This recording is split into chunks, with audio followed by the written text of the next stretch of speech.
Welcome to the Awkwardish podcast. Today we have a very special guest who is my best friend in the whole world. Her name is Ty, and she's also a therapist, which makes her very, very useful on the topics that we're going to discuss. Say hi, Ty. Hi. And today we're going to talk about the problems with 12-step programs.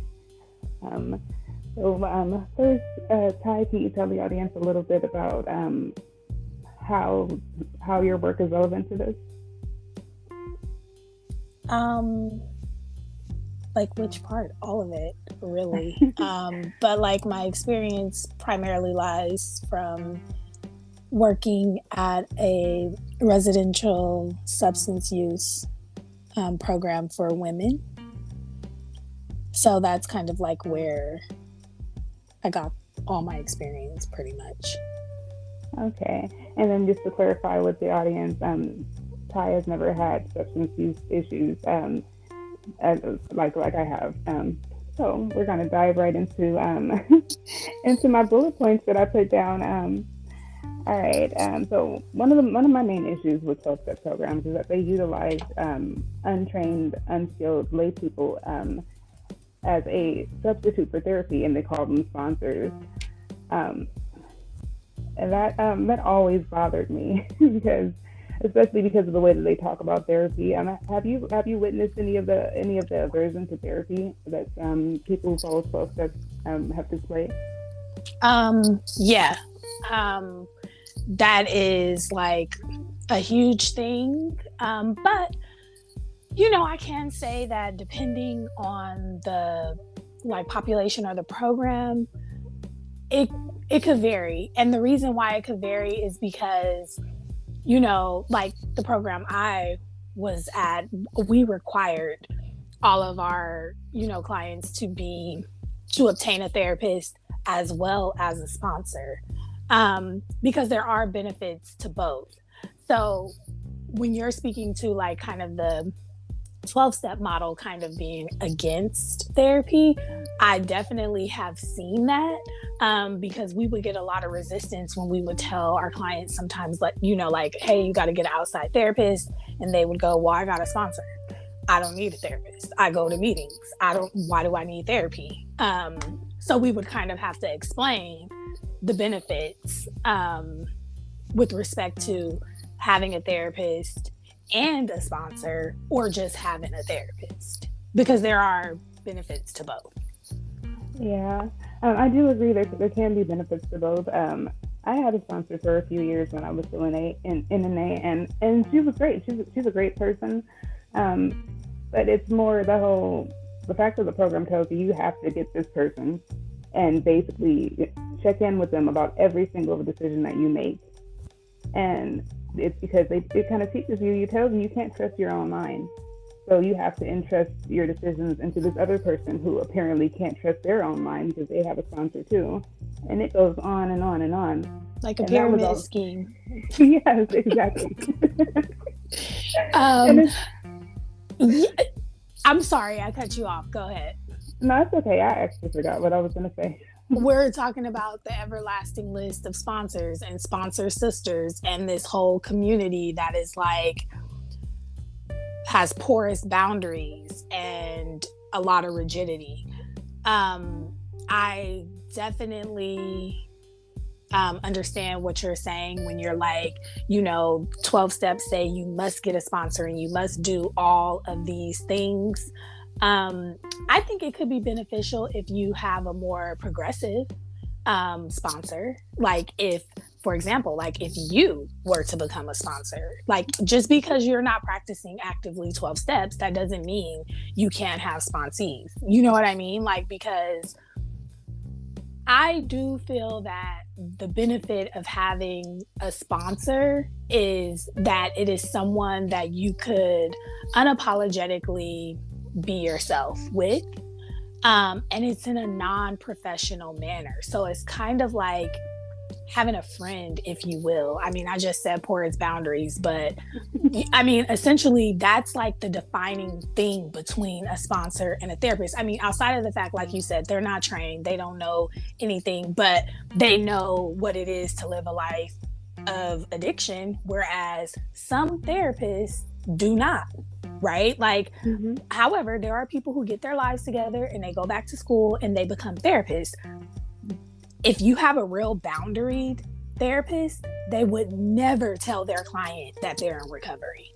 And that's the difference, like, that I think that could be beneficial, to be able to talk to someone and like the sponsor, and they say, you know what? Yeah, I had experiences like that happen with me. Because I fall on the line of no self-disclosure when it comes to what you share with your clients. So some therapists don't believe that. Like, they self-disclose a lot or a little.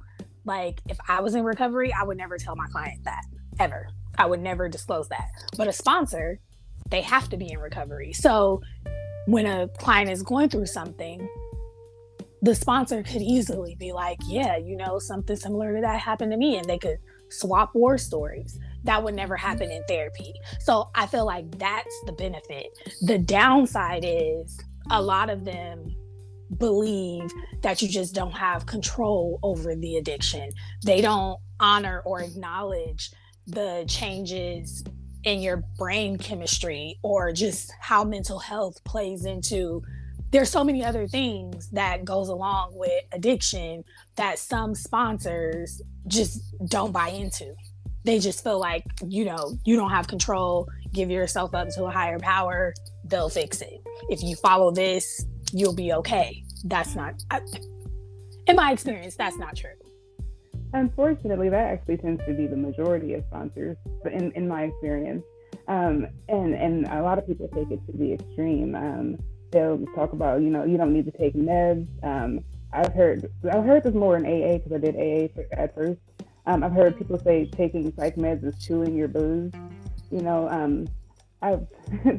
got to a point where people were afraid to even talk about psych medications in meetings. And this is something else that I encountered in my deprogramming group. I heard like horrible stories in there, but they're not my stories to tell. But in my experience, though, I've seen a lot of people discouraged from taking meds, and that to me was a huge red flag. I don't know how I stayed for 2 years after that. Yeah, and I mean, in NA, it's worse. Yeah. And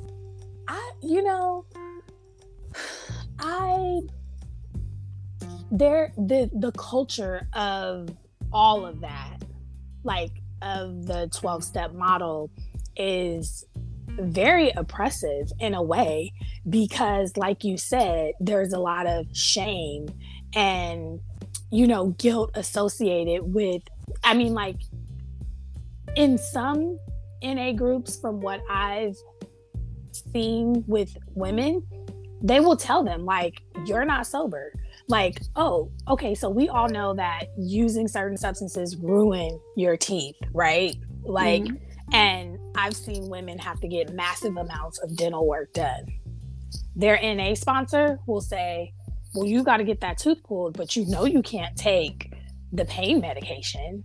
And it's like, but wait, what? They're about to pull out half of my teeth. What do you mean? So it's exactly what you're saying. Like, they're, shaming them, calling them out, telling them they're no longer sober, but medically you need medication or you're going to be suffering. But it's like, oh no, because you had addiction or you had a problem, you can't take those pills because that's a drug. And it's like, no. And that is actually a root problem that I have with the program, because that's one of the core elements is one is too many and 1,000 is never enough. They teach you that once you have it in your body, you no longer have control. If you just have one, you're going to spiral and you're going to end up in jail, an institution, or dying. And that's just bizarre. It sounds a lot like brainwashing to me. It is, especially when they do the 90 meetings in 90 days when you first start, and they're telling you to do multiple meetings in a day. And so you're being programmed for 90 days. And you ask the questions, they're going to shout you down. You offer criticism, that's not acceptable. Yep. So you have to fall in line. And then they teach you that they are the only way. They're the last house on the block, the end of the road. Like, it's insane because there are so many other programs. And I knew that when I went in. I had actually done research before I was court ordered to go to NA or AA. I did both at first. But before I was court ordered, I was doing research on alternatives. So I knew that there were other ways. But when you go in there, they deny the existence of those other programs. And even when one or two people acknowledge that they exist, they say, oh, those don't work, without knowing a thing about them. Yeah, and that is very problematic for a multitude of reasons. I mean, obviously, we're not all, cookie cutters fitting into one box. Everybody's journey is different. Everybody's experience is different. And everybody's biological chemistry is different. And for, them to just say like, oh, no, those other programs isn't going to work. It's like, well, but why? I mean, when they say they don't work, do they then follow up with why they feel this model is superior to others? Or are they just saying it's not going to work because we said so and this is the right way? It's like you have to kind of back up what you're saying. And I mean, quite frankly, for me as, someone that is heavy steeped into mental health, it is like, where is your science behind this? Because I feel like for AA to have been around for, almost 100 years, they haven't evolved much. Not at all. It is the same program that it's been. So it's like, where's the evolution? Where's the growth? And that I have a problem with that, because it's like times have changed, things have changed, there have been different advancements, but this model has not advanced. Exactly. We're using an 80-year-old program that was developed by a defunct salesman and a colorectal surgeon. Bill W. He came up with AA, and when I think he was high on shrooms or acid or something. But he borrowed from another program that existed before that. I can't remember the name of it at the moment. But it's just it's a cult. I'm sorry, I just gotta say it. I spent 3 years in NA. The first 6 months I was in NA, I was doing NA and AA. But I spent 3 years in NA, and I just, now that I've deprogrammed, it's like, oh my God, like the fear tactics, the oh gosh. They don't. Oh, go ahead. Go ahead. You first. I can hold my thought. Okay, I was gonna say, and then there's the fact that they don't actually teach you how to deal with anything or how to cope with your emotions. Everything is a slogan or thought stopping, but you never actually learn how to deal with those emotions like you would do in therapy. You don't learn coping skills. They call it coping skills, but really you're just doing the steps, which are, it's just a false religion basically. And if I hadn't been in therapy the whole time, I would still be in the same place I was 3 years ago, 4 years ago. Yeah. And I think part of that is because a lot of the teachings, like you talked about, like doing the step work, right, is like they're trying to make you believe that you are powerless, which as a woman, as a Black woman, I have so many issues with teaching people to assume that they are powerless. Yeah. Like as if we have no agency over ourselves. We are not capable of, making decisions or, making change or whatever. Like that is like a huge problem because, while there are some things we cannot control, such as mental illness, right? We can't control if we, suffer from those challenges. However, we are capable of making decisions. And I think that we are capable of critical thinking and problem solving and really exploring different avenues. And I feel like 12-step kind of puts it on something, but it's not the individual. What about accountability? What about, really recognizing that something is going on and you really need to address it? It's like, oh no, the power, I need to just abstain, and if I'm not abstaining, something in me is broken. Um, and that just, yeah, I mean, that speaks to the cult, right? Like, you're powerless, you have no control, you don't know, you can't think, you need to rely on this model or else you're lost to the world. I hate it. Oh, girl, yeah. I mean, you know what I'm saying? Like, I recognize that, like, in my position, I'm definitely going to have, you know, people come to me for therapy that are suffering with addiction.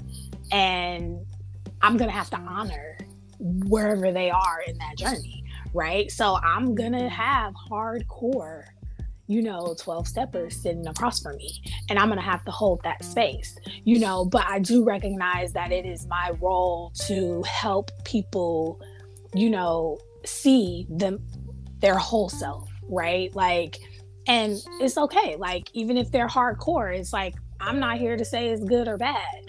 I'm here to help you take a look at your life and gain some understanding for where you are in that place and time, like, in your life. And so I think that, like, when you get those hardcore people, and 9 times out of 10, if they're in therapy and they're doing 12-step, it's probably court ordered. So really recognizing that resistance and, like, really trying to work with that and help people really understand, how the mind and the body works and how mental health intersects with addiction. And the question is, what came first, addiction or substance use or mental health? That is, like, this whole thing that has yet to be understood. I believe that mental health comes first, but who knows? Yeah, I believe mental health comes first too, or some type of trauma usually precedes drug use, or alcohol use. So, yeah, and I think getting down to the core of it is the only way you're going to overcome a substance use disorder. That's another thing. Calling addiction, quote unquote, a disease is so incorrect, because a disease, it's a disorder, and a disease and a disorder are not the same thing. I actually looked up the difference between a disease and a disorder. I'm sorry, I keep stuttering.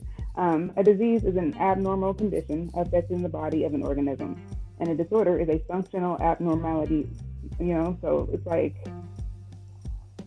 they're not the same thing. And calling it a disease it's another way of shaming people.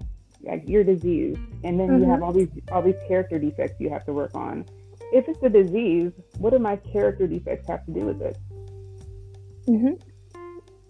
It's just, like, so bizarre. But that speaks to the lack of progression within this model. I understand in 1932, for whatever year this came about, right? Like, I understand then not really having the language to, or even just a full understanding of, what it means to be hooked on something, right? So you call it addiction, and how are you going to describe it? Okay, they're describing it as a disease in order to launch a product or get people. I mean, like, it's supposed to be nonprofit and all this stuff, whatever. But, like, you're marketing something. So it's like, okay, you got to figure out what it is, because if you don't really know at that time, like, you got to come up with something. But I feel like that's part of the limitations. Is like, where is the progression? Like, over time, we have learned it is not a disease.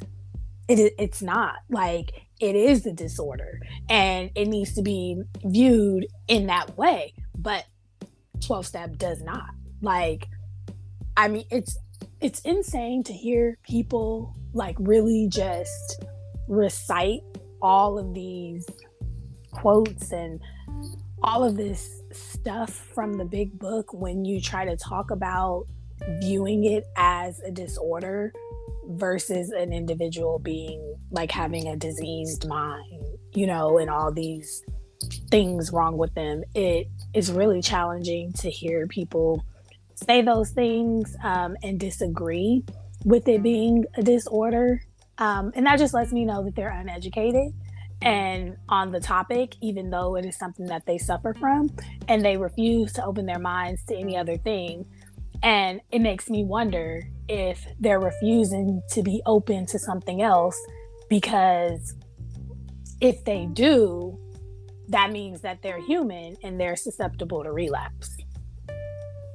Because people who feel like they're strong in their recovery, they feel like nothing could take them out. So if they acknowledge that, you know what, it is a possibility that that could happen based upon this other stuff, that makes them vulnerable. And I feel that some people just don't want to acknowledge that, because that puts their quote unquote sobriety in jeopardy.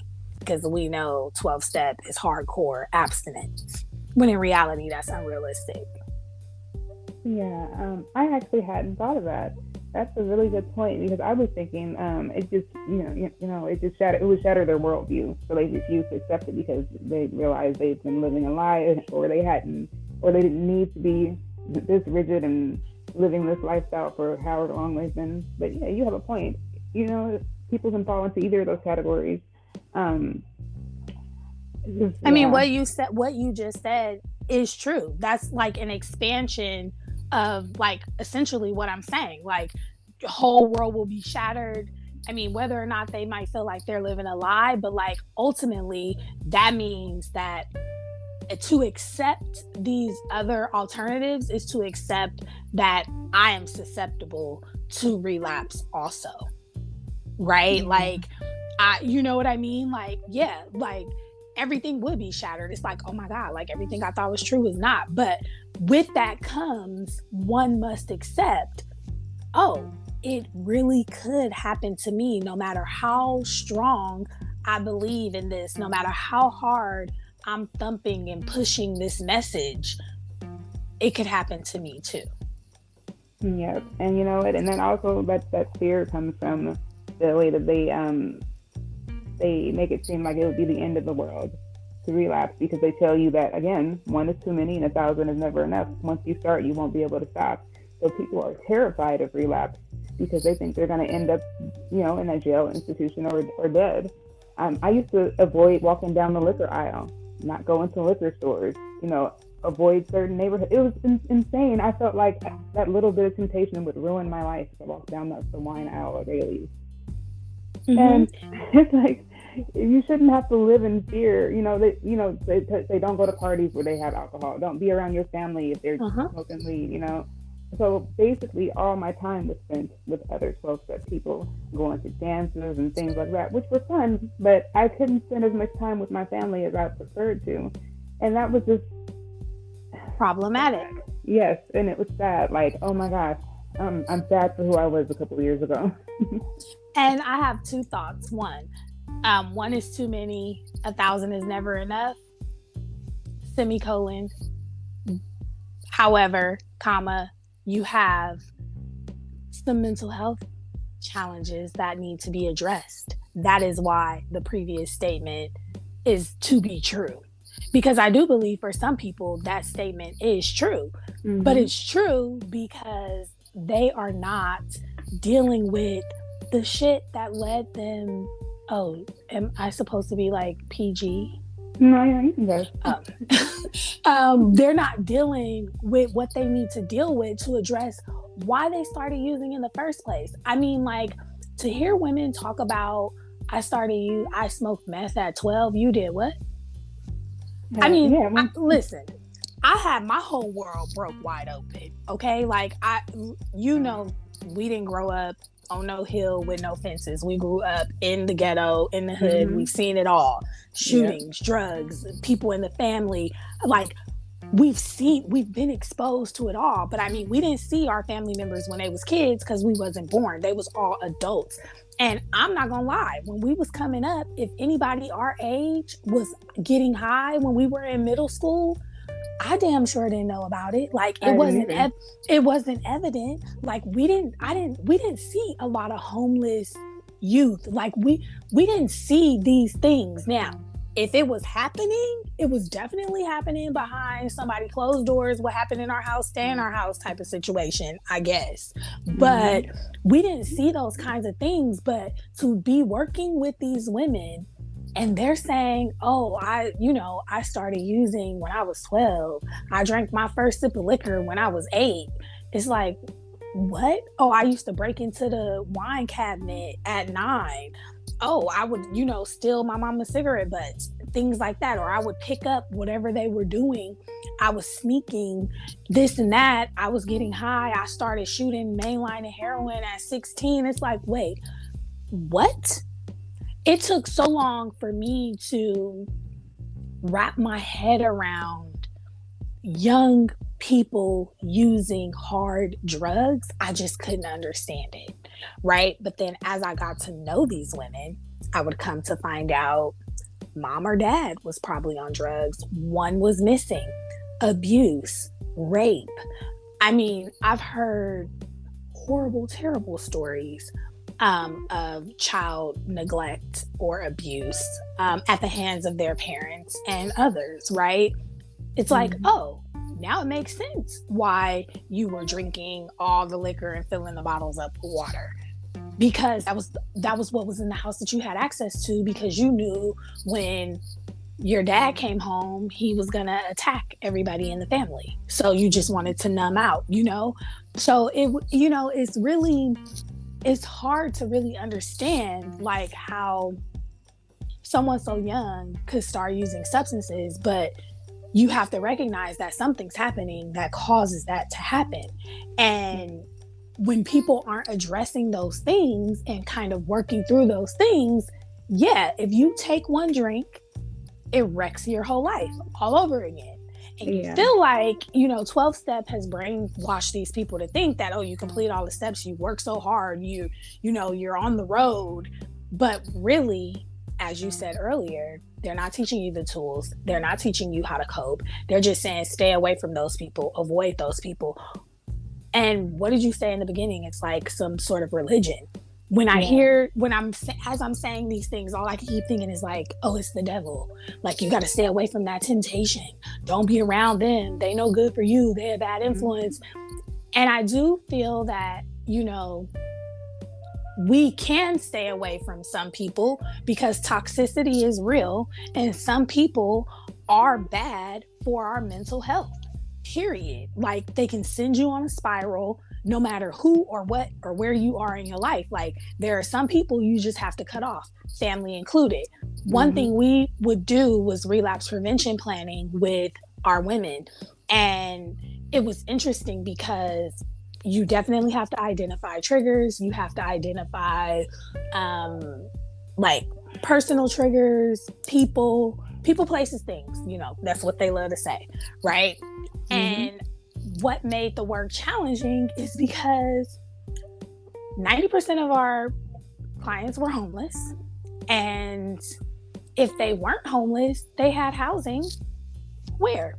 Right in the center, the epicenter of all the drug trafficking and all of this stuff, right? So it's like, we had to then work to teach these women how to go back and integrate. Even though 12-step is saying you need to stay away from all these places. Well, is 12-step gonna get you a house on the hill away from all the drugs?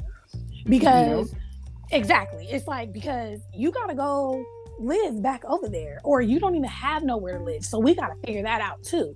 But it's like, but they're telling you, oh, you can't be around all these people. Don't go, like you said, don't go on that street. Where's the areas you used to use? Well, you can't go over there no more. But if that's where you live, what's the other alternatives? Exactly. You gotta work to build up that.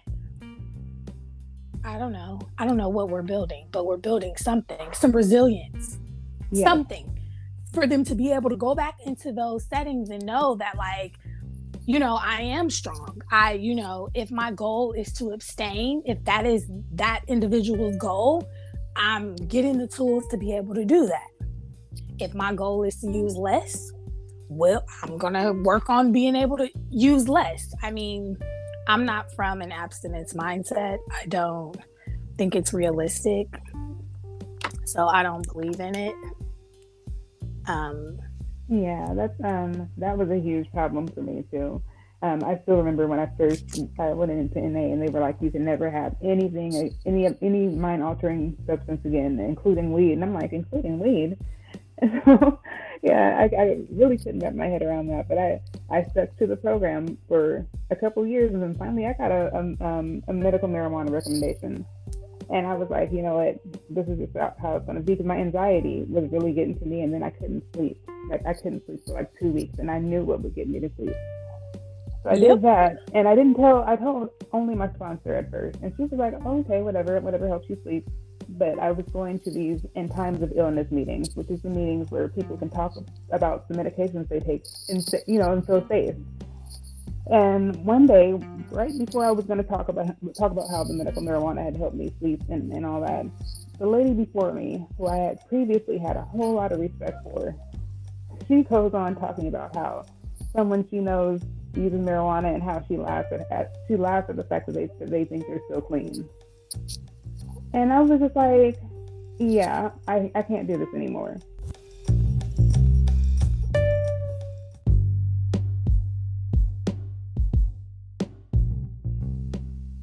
And That can was we talk almost a about year ago. terminology real quick? Like Hmm. clean, dirty. I don't like it. I don't Um, either. like to when we're talking about language and framing, it's like, oh, good and bad. It's like, no, you're not clean because you didn't use, and you're not dirty because you did. And I mean, like, that's all the mind. I mean, like, it's a mind fuck. Because it's like, oh, Hmm. I don't want to be dirty. So I'm just going to stay away from it, And it's like, no, like, that's wrong on a lot of levels because Yeah, it is not helping people stay sober if that's their goal for the right reasons. yeah. Oh my gosh! And then having to label yourself as an alcoholic or an addict, that's just, oh my gosh! Like, labels are for jars, not people. Ooh, And we, that's a good one. yeah, I actually got that from Smart Recovery, which is my favorite recovery program. And they actually, I think they don't even consider themselves to be a recovery program, but they help people get over addictions, not just to substances, but like behaviors like gambling and sex addiction and things like that. And it's all CBT and DBT based. Or no, Perfect. actually it's CBT and REBT. So yeah, it's awesome. I'm a little familiar with Smart Recovery.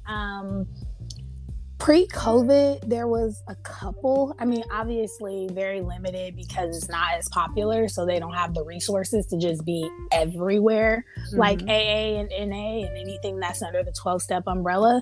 But we had a couple of, clients that did Smart Recovery or Life Ring, and some of the other, like non-traditional like modalities. But it's really hard, I think, for people struggling because what you hear is that 12-step model. That's everywhere. Like, everybody Yeah. talks about it, everybody automatically assumes, even though programs like recovery programs, a lot of them, if they're taking money from like the state or like the government, they're supposed to be like non-denominational and not really subscribing to one thing or the other because it's supposed to be like integrated and inclusive. But a lot of the philosophies, because like even in the program where I worked, like, we didn't discharge for relapse, but it was a whole lot of shit that went along with a relapse. Like, if you came back to our facility and you were high, like, we literally wouldn't let you in. We would come to the door, UA you at the door. If you was positive, we would kind of try to evaluate if you were safe to enter the community, but most of the time we would send their ass to detox. They could come back after they went to detox, or if we let them in, because like say they came back at like 10 or 11 at night and it was hella late, they had to stay in their room. They couldn't come out and be in the community. So there was a punitive measure to using, even though we claimed to be harm reduction and all this bullshit, right? Like, But if people use, there were consequences. Like you would have to, yeah, I'm gonna call them consequences. You would have to meet with the recovery therapist to talk about how, why, what happened, create a safety plan on how this is never gonna happen again, what you're gonna do differently. It's like the fact that this woman came back, to me, that's harm reduction. Like, yeah they used, we all under, but then we would say shit like relapse is part of recovery. It is. So like I like being out of, like we had a good program, but there were a lot of mixed messages. It's like how on one hand you can say, oh, we're trauma informed harm reduction, we meet people where they're at, blah blah blah, but if somebody relapse, you damn near not about to let them in. Because at being as though what my role was, I understand why it is a trigger to the community to have someone visibly under the influence. Yes. Like, I completely understand that. But it's like, then we got to work on what we're saying overall. Because if we're saying, relapse is part of the process, we're not going to discharge you for relapse, but yet we come meet you at the front door and you better pee on this cup. If you don't pee, you can't come in at all. You need to blow into this breathalyzer. You blow numbers, whatever, like we sending you to detox. To me, that feels punitive. In a way it does, but it's better than what the rehab I went to did, because someone they kicked you out right then in front of everyone. So, and there were people who would be crying and screaming, don't kick me out, whatever. And they're like packing their bags for them if they wouldn't pack their bag. It was crazy. Oh yeah, hell no, that couldn't have been my staff. Like, we're not doing that, because we also have to be compassionate. These are humans.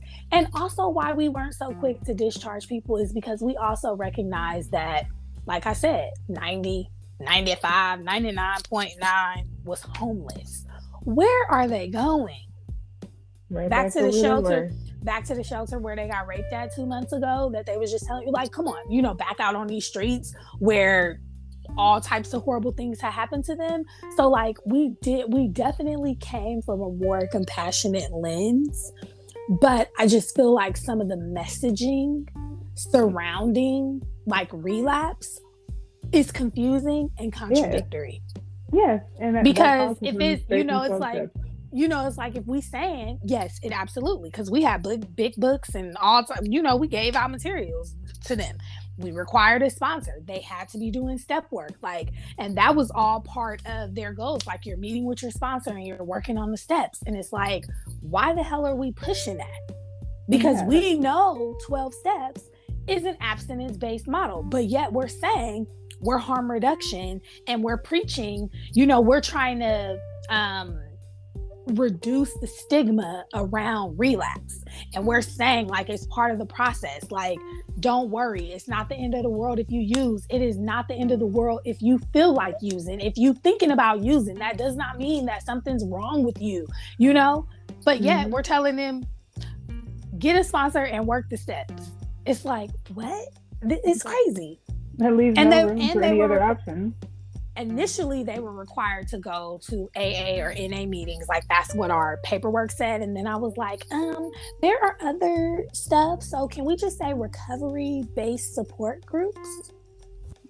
Because, it's like, can we change? Because I think that's the blessing and the curse about the written and spoken word. Like, words have so much power, and the English language is a clusterfuck because we have so many words that mean so many things, but we also have a lot of words that have negative connotations associated with them. And when people, like you said, upon themselves, they roll with it. So it's like, we can't just be saying, oh, you need to go to NAAA meetings, because if that is to be true, like, what messages are they learning in those meetings? They're going to hear people get up and speak and talk about all these things we're saying we don't represent. To me, that doesn't work. Like, they don't go together. And then we're saying, go get a therapist. that's And probably going to be preaching what we're preaching, which is relapse is part of the process. Like, we need to kind of figure out and uncover some of this trauma. Let's unpack this. Let's work through this. Let's help you help yourself, right? It's crazy making. Girl. And guys, I totally forgot what I was gonna say now. I'm sorry, I was on a rant. That's okay. Oh yeah, so I was gonna talk about the alternative programs now. Of course there's Zito, CBT, cognitive behavioral therapy, which I highly recommend, or DBT or REBT, or just get a therapist. There's also Smart Recovery, which you can find at smartrecovery.org. The Freedom Model at thefreedommodel.org. There's the Sinclair method. I could not find a site for that, but the Sinclair method you can find a lot of information on by Googling. And then there's HAMS, or harm reduction for alcohol, which is at HAMS, HAMS.cc. So we talked a lot about harm reduction. What's harm reduction? Isn't harm reduction where you try to control the amount that you drink or use? Yeah, so I mean, by definition, the purpose of harm reduction is to reduce the occurrence of harm to self or others. And in practice, what that looks like is staying safe. So if you was drinking 2 bottles of wine a day, if you only drink 1, that is harm reduction. Like, that is just the easiest example there is, right? Or if you was mainlining heroin and you decided to smoke it instead, I don't even know if that's a thing. That's harm reduction. So practices that are being and steps being taken to reduce harm. So nowhere in there does it say you cannot use. If that's the individual's goal, I'm here for it. I'm gonna support you in doing that. But if that's not your goal, let's work on how to keep you safe so you can stay alive, right? Like, I mean, ultimately, that's, what we want is for people to live their best lives, if you will. And that doesn't mean that one might be substance free. They just need to be safe. Exactly. It does not mean they have to be a part of a program that only has a 5 to 8% success rate, which is that's 12-step program success rate. 5 to 8%. Isn't that insane? And yet, people scared to get the COVID vaccine, but they'll go to a AA meeting and sign up for this program. Like, what? And think it's going to keep them clean or sober. I'm sorry, I used that word again, but they think it'll keep them abstinent. Yeah, it's ridiculous. I'm sorry, I'm not signing up for nothing with a 10% effective rate. Like, this your success rate? Like, less than 10%. Like, that's insane. And then no one's trying to figure out why. No, because but we know why. They blame people. They blame the person who relapsed for their relapse. That's why they don't ask why. People weren't working a strong enough program. They weren't being honest enough. They needed to do another 4th step or a 10th step or whatever. It's always, if it doesn't work for someone, it's their fault. It's not the program. So what does it mean to be working a strong program? Like, what does that look like with just doing the steps? Doing the steps, going to meetings, doing like volunteer work at recovery, at NA related things. It can't be like in your community. That doesn't count apparently. Like giving back to the program, leading meetings, or going or holding a position with the I forgot what it's called. Oh, like at the meeting, like. Yeah, at the meetings over the meetings. I can't remember what they're called. It's been over a year. Like a commitment. Yeah, having a commitment, having a service commitment. That's what it's called. Oh gosh. I know. You have me digging in my archive. I'm like, wait a minute, because we used to have people that do it. What is it called? Yes, a commitment. Yes. So yeah, having service commitments, going to a lot of meetings, doing all your step work, talking to your sponsor every day, reaching out to other people in the program, only associating with people in recovery. That's all considered having a strong program. Yeah, sounds like bullshit to me. And I will Yeah. say this, that like I do think that the the steps could potentially work if you coupled it with really doing the rest of the work. Like, what's the point in doing all these self inventories and making amends and all of this shit if you're not really honing in on some of your internal shit that's going on that even caused you to do it, right? Like, so Mm-hmm. I said to one of my homegirls, like, yesterday, like, she was like, my son lied, he a liar, I put him out, like, he's a liar, blah blah blah. And I was like, well, reframe. Like, instead of focusing on the action, let's focus on the impact. I was like, so when you have a conversation with him, instead of spending 20 minutes calling him a liar, why don't you talk about you and how you were impacted by the lie? Yes. And I think that, like, that's the next step. And that's why therapy works for people and for people in general. But that's why it works, because it turns the lens on self, and you can identify an action, and then you need to talk about how this landed, like the impact your actions is having on others, and let that be the focus instead of just labeling you as something bad or whatever. Like, it's like, let's talk about, like, when I'm using, what is the emotional, financial, interpersonal wreckage that I'm causing, because it's like a wrecking ball. Like, when people go on, like, whatever it is, you weeks and months at a time not seeing your kids, not seeing your family, you stealing, you doing whatever to feed this addiction because you're self-medicating, because you don't want to deal with the hurt, the whatever, the trauma that happened to you.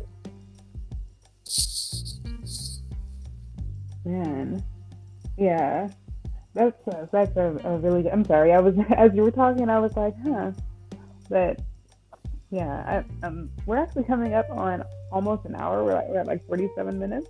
So I think we should probably wrap up. Well, let's wrap it up. All right, and so I'd like to thank you all for listening, and there will be an accompanying blog post with this, providing those links that I mentioned, and yeah, thanks for listening. And this is in the Awkwardish podcast. Say bye, Ty. Bye.